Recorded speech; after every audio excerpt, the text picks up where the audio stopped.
Hello friends, आज मैं आपके साथ एक बहुत अच्छी डिश शेयर करने जा रही हूँ। यह है पिठला।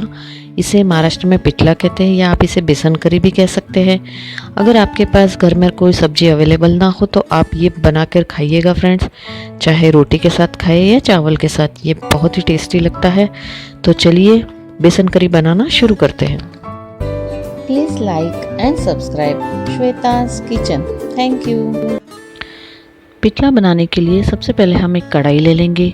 इसमें हम 2 चम्मच तेल डाल देंगे और इस तेल को अभी हम गरम होने देंगे।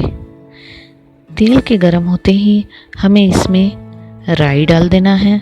तो हम ये 1 चम्मच राई डाल देंगे, 1 छोटा चम्मच राई। जीरा डाल देंगे इसमें, 1 छोटा चम्मच जीरा डाल देंगे। और अब हमें इसमें कुछ प्याज सब्जियां डालनी है। जैसे कि ये देखिए, मैंने ये 2 प्याज को कट कर लिया है। थोड़ी सी हरी मिर्च, ये 2 से 3 हरी मिर्च है। ये धनिया ले लिया है, करी लीव्स। और फ्रेंड, इसे ठेचा कहते हैं। ठेचे का मतलब होता है हरी मिर्च और लहसुन। मैंने ये 5 हरी मिर्च और 6-7 कलियां लहसुन की लेके इस तरह से इसे मिक्सर में ग्राइंड कर लिया है।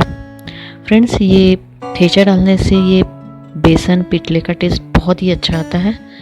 तो ये देखिए, सबसे पहले हम ये प्याज डाल देंगे और प्याज को तेल में अच्छी तरह से भून लेंगे। फ्रेंड्स, ये पिठला बहुत अच्छा लगता है। इसे गर्मा गर्म बनाइए और आप इसे बेसन के साथ खा सकते हैं, ज्वारी की रोटी के साथ खा सकते हैं। ये बहुत ही टेस्टी लगता है ये गरम गरम। और अभी ठंड आ रही है तो ठंड में ये बहुत ही बढ़िया लगता है राइस के साथ। या अगर ज्वारी की भाकरी आप बनाते हैं, ज्वारी की रोटी, तो उसके साथ भी ये बहुत अच्छा लगता है। ज्वारी की रोटी या बाजरे की रोटी के साथ भी। अब देखिए, ये हम प्याज को हमारे देखिए हल्के हल्के गोल्डन होना शुरू हो चुके हैं। अब इसमें हम ये हरी मिर्ची डाल देंगे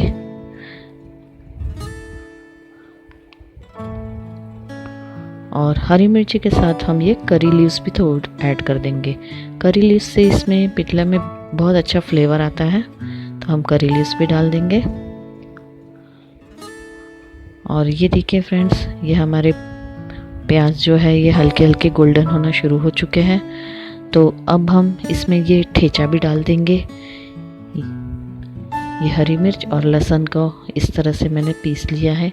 ठेचा डालने से इसका टेस्ट बहुत ही बढ़िया आता है। और वो जो लहसुन का फ्लेवर है ये पिठला में और टेस्टी बना देता है पिठला को। अब इसमें हम थोड़ी सी हींग भी डालेंगे, क्योंकि हम ये बेसन बना रहे हैं तो हींग ज़रूरी है। और हींग डालने से फ्रेंड्स, ये बेसन है तो ये डाइजेशन में भी बहुत हेल्प करता है। तो हींग ज़रूर से डालें इसमें थोड़ा सा। और अब देखिए, ये हमारा मसाला बहुत अच्छा भून चुका है। तो अब हम इसमें जो हमारे सूखे मसाले होते हैं वो सारे इसमें अब डाल देंगे। तो सूखे मसालों में हम डालेंगे इसमें सबसे पहले नमक। ये देखिए, हम आप स्वाद अनुसार इसमें नमक डाल दीजिए। हल्दी पाउडर, छोटा चम्मच हल्दी पाउडर।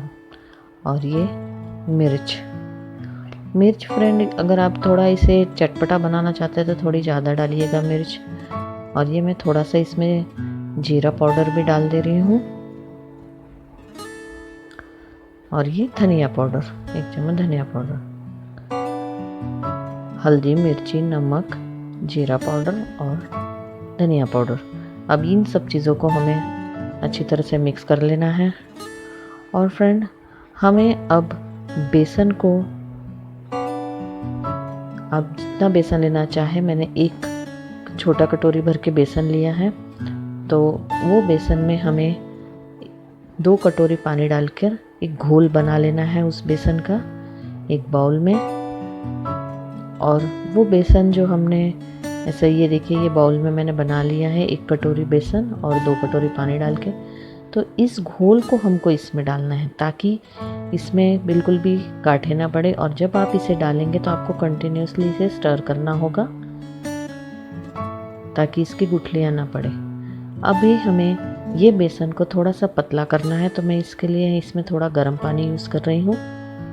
ये मैंने अंदाज से, आप ये एक्चुअली ये जैसे आप इसमें डालेंगे ना तो ये गाढ़ा होता जाएगा, उसके लिए हमें थोड़ा ज़्यादा पानी डालना होता है इसे पकाने के लिए।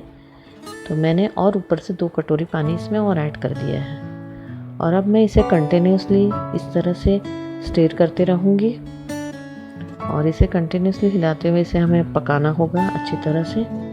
ये देखिए बेसन, देखिए आप खुद देखिए कितना अच्छा सा कलर आया है और बहुत अच्छी सुगंध आ रही है फ्रेंड्स, बहुत ही टेम्पटिंग स्मेल है ये। और ये इस तरह से ये गाढ़ा होता जाएगा, ये देखिए। अब हम इसे 5 मिनट के लिए ढक के पकाएंगे, क्योंकि इसमें अभी जिस तरह कढ़ी में बबल्स आते हैं उसी तरह इसमें भी आते हैं। तो आप इसे इस तरह से ढक दीजिए थोड़ा देर के लिए, लगभग 5 मिनट के लिए। और 5 मिनट बाद आप जब चेक करेंगे तो ये आपका पिटला बन के बिल्कुल तैयार हो चुका है, बहुत ही बढ़िया। और अब हम इसे गार्निशिंग के लिए इसमें थोड़ा सा धनिया डाल देते हैं। इस तरह से धनिया डाल देंगे, और ये बहुत ही टेस्टी टेम्पटिंग हमारा बेसन करी तैयार हो चुकी है। अभी आप चाहे इसे सर्व कर देते हैं। तो मैंने एक बाउल ले लिया है, और इसे गर्मा गर्म खाइए फ्रेंड्स, चाहे तो चावल के साथ खाइए इसे, या महाराष्ट्र में इसे जो बाजरा होता है बाजरे की रोटी के साथ खाया जाता है, भाकर कहते हैं उसे। और इस तरह से ज्वारी की भाकर, बाजरे की भाकर, इस तरह से इसे बना के खाइए, बहुत ही बढ़िया लग रहा है। ये गर्मा गर्म राइस के साथ भी खा सकते हैं, पराठे के साथ, रोटी के साथ भी ये बहुत बहुत अच्छा लगता है। ये आप ज़रूर से इसे ट्राई कीजिएगा फ्रेंड्स। और ये देखिए, इसे सर्व करते समय आप थोड़ा सा ये जो ठेचा हमने बनाया था हरी मिर्च और लहसुन का, वो भी दे दीजिए, प्याज दे दीजिए, और साथ में गर्मा गर्म चावल या रोटी या फिर ज्वारी की भाकर, इसके साथ में इसे सर्व कीजिए।